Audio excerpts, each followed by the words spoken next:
was worshiping this morning, and excuse me, I have a little cold. And I was thinking about not the, I don't know if it's you call a posture of prayer, but I was thinking about how the steps in prayer, right? Like, I know for me, when I start to pray, the first thing I do is I honor God for who He is. He's El Shaddai.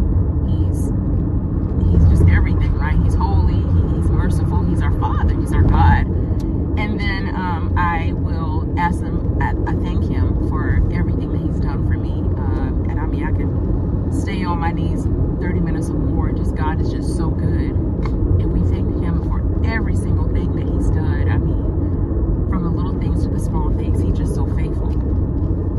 And then I ask Him to forgive me for my sins, because before I start asking for things, like, I'm sinful, I don't deserve anything, but it's because of His mercy and His grace that we can come to Him, but I have to and ask for forgiveness of sins. And so then I start just to pray about my day, things that I need and all of that. So this morning, as I was getting prepared to come here, I feel like the Holy Spirit was like, you gave me like a laundry list. Yeah, you thanked me and all that stuff, and you praised me.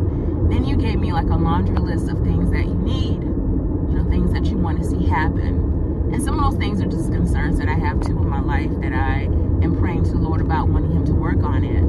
But He's like, okay, so what about like when you got agitated with your mom the other day because she couldn't hear you and you had to repeat yourself over several times because she won't wear a hearing aid?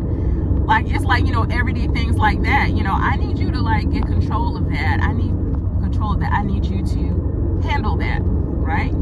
So are you praying about that? Are you praying for, I don't know, more self-control when you're eating? Are you praying for just to be more obedient to me? And I was thinking, okay, I need to really reverse how I pray. I need to ask the Lord to help me to be more like Him, help me have a passion for souls and all of those things before I give Him that laundry list of things. Because honestly, if He can help me get those things right about my character, that laundry list probably won't even exist. Anyway, just thought I would share that this morning. Hope it might have helped someone.